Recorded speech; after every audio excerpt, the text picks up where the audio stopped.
Hello hi നമസ്കാരം. ഇന്ന് നമുക്ക് ഡിന്നറിനും ബ്രേക്ക്ഫാസ്റ്റിനുമൊക്കെ ഉണ്ടാക്കാൻ പറ്റുന്ന ഹെൽത്തിയായ ഒരു വിഭവം ഉണ്ടാക്കാം. റാഗി സേമിയ ഉപയോഗിച്ചാണ് ഞാനിന്ന് ഉണ്ടാക്കുന്നത്. ഇത് കടകളിൽ, ഡിപ്പാർട്ട്മെൻറ്റ് സ്റ്റോറുകളിൽ ഒക്കെ നമുക്ക് വാങ്ങിക്കാൻ കിട്ടും. വളരെ പെട്ടെന്ന് നമുക്ക് ഉണ്ടാക്കാൻ പറ്റും. അതിനായിട്ട് നമുക്കൊരു പാത്രത്തിലേക്ക് കുറച്ച് വെള്ളം എടുക്കാം. ആ വെള്ളത്തിൽ ഉപ്പ് തോന്നത്തക്ക വിധം ആവശ്യമുള്ള ഉപ്പ് ചേർത്ത് കൊടുക്കാം. ഒരുപാട് കൂടി പോകണ്ട, ഉപ്പ് ഉണ്ട് എന്ന് ഒരു ഫീൽ ഉണ്ടായാൽ മതി. ഇനി നമുക്കിതിലേക്ക് ഈ റാഗി സേമിയ ചേർത്ത് കൊടുക്കാം.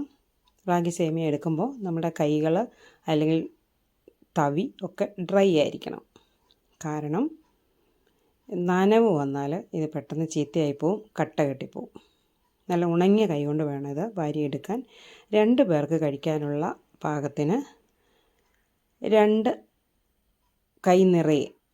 കൈ നിറയെ നമുക്ക് സേമിയ എടുക്കണേ. ഇവിടെ ഞങ്ങൾ ചിരട്ടപ്പുട്ടിൻ്റെ ആ പാത്രത്തിലാണ് ഉണ്ടാക്കുന്നത്. ഞങ്ങൾ 2 പേർക്കുള്ള ഈ രാത്രിയിലെ ഭക്ഷണമാണ്. നമ്മളിത് വെള്ളത്തിലിട്ട് കുതിരാൻ വയ്ക്കുക. കുതിരാൻ ഒരുപാട് സമയം വയ്ക്കാൻ പാടില്ല. 1 മിനിറ്റ് അത് വെള്ളത്തിൽ കിടന്നാൽ മതി. അപ്പോഴേക്കും നന്നായിട്ടൊന്ന് സോഫ്റ്റായിട്ടുണ്ടാവും. ഉടനെ തന്നെ നമുക്കതൊരു അരിപ്പയിലേക്ക് വാരി വയ്ക്കാം. നന്നായിട്ട് ആ വെള്ളം ഡ്രെയിൻ ഓഫ് ചെയ്യാൻ വേണ്ടി ശ്രദ്ധിക്കുക. വെള്ളം ആ അരിപ്പയ്ക്കകത്താണെങ്കിലും അല്ലെങ്കിൽ ഈ കണ്ണാപ്പ പോലുള്ള പാത്രങ്ങൾക്കകത്താണെങ്കിലും വെള്ളം നിന്നാൽ ആ വെള്ളത്തിൻ്റെ ചുറ്റുപാടുള്ള ഭാഗങ്ങളിൽ റാഗി സേമിയ കട്ട പിടിച്ചിരിക്കും. അത് നമുക്ക് കഴിക്കാനായിട്ട് അത്രയ്ക്ക് രുചിയില്ല. അല്ലെങ്കിൽ നമ്മൾ ഈ പുട്ടൊക്കെ ഉണ്ടാക്കുമ്പം അങ്ങനെ ആയി വരില്ല. അതുകൊണ്ടാണ്. നന്നായിട്ടതിൽ എല്ലാം അങ്ങ് ഡ്രെയിൻ ഓഫായി പോട്ടെ.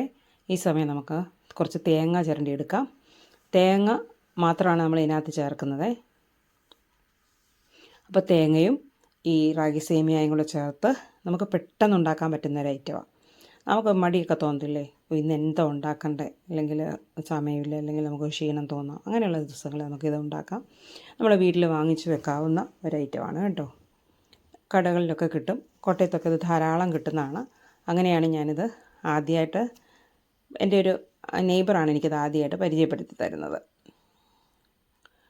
നമുക്കിതിന് ആ വെള്ളം നന്നായി ഡ്രെയിൻ ഓഫ് ചെയ്തതിന് ശേഷം നമുക്ക് ആവശ്യമുള്ള സമയത്ത് പുഴുങ്ങിയെടുക്കാം. ഞാൻ പ്രഷർ കുക്കറിലാണ് സാധാരണ ഈ പുട്ടും ഒക്കെ ഉണ്ടാക്കുന്നത്. നമ്മൾ തേങ്ങ നമ്മുടെ ചിരട്ടപ്പുട്ടിൻ്റെ പാത്രത്തിലേക്ക് ഇട്ടിട്ട് അതിൻ്റെ മുകളിലേക്ക് കുറച്ച് നമ്മളിപ്പോൾ കുതിർത്ത് വെച്ചിരിക്കുന്ന സേമിയ ഇട്ട് കൊടുക്കും. ഒരിക്കലും തിക്കി നിറച്ച് വെക്കാൻ പാടില്ല. അങ്ങനെ വയ്ക്കുമ്പോൾ അതിൻ്റെ ടെക്സ്ചർ അങ്ങ് മാറിപ്പോകും. ഞാൻ മുകളിലും താഴെയും തേങ്ങ ഇട്ട് കൊടുത്ത് നമുക്ക് പെട്ടെന്ന് ആവിക്ക് വെക്കാം. ആവിക്ക് വെച്ചിട്ട് അധികം താമസമൊന്നുമില്ല, സെക്കൻഡുകൾ കൊണ്ട് ഇത് റെഡിയായി കിട്ടും. 1 ആവി വന്നാൽ മതി, അത്രയാണ് സമയം. ആ സമയം കൊണ്ട് നമുക്ക് ഇനി ഒന്നും കൂടെ ഉണ്ട്. അപ്പോൾ 2 പേർക്കുള്ള മീലാണിത്. എളുപ്പം കഴിഞ്ഞില്ലേ? എല്ലാവർക്കും ഉണ്ടാക്കാനായിട്ട് ഒരു പ്രയാസവും ഇല്ല. അപ്പോൾ എല്ലാവരും ഇതൊന്ന് ട്രൈ ചെയ്യണം. നിങ്ങൾക്ക് ഇഷ്ടപ്പെടുകയാണെങ്കിൽ ലൈക്ക് ചെയ്യാനും കമൻറ്റ് ചെയ്യാനും ഒന്നും മറക്കരുതേ. നിങ്ങൾ ഈ ചാനൽ ഇതുവരെ സബ്സ്ക്രൈബ് ചെയ്തില്ലെങ്കിൽ ഒന്ന് സബ്സ്ക്രൈബ് ചെയ്ത് സപ്പോർട്ട് ചെയ്യണേ. അതുപോലെ ഡയബറ്റിക് ആയിട്ടുള്ള ആളുകൾക്കും ഭക്ഷണത്തിൽ റെസ്ട്രിക്ഷൻസ് ഉള്ളവർക്കും ഒക്കെ ഇതൊന്ന് ഷെയർ ചെയ്ത് കൊടുക്കണേ. അപ്പോൾ ഇതുപോലെ ഉള്ള അടിപൊളി റെസിപ്പിയായിട്ട് നമുക്ക് വീണ്ടും കാണാം. ഇന്ന് ഞങ്ങൾ ഈ മീൽ കഴിക്കുന്നത് നമ്മുടെ കോട്ടയം സ്റ്റൈൽ മീൻകറിയുടെ കൂടെയാണ്. അത് നമ്മുടെ ചാനലിൽ അപ്ലോഡ് ചെയ്തിട്ടുണ്ട്. നിങ്ങൾ ഇതുവരെ അത് കണ്ടില്ലെങ്കിൽ ഒന്ന് കണ്ടു നോക്കണം.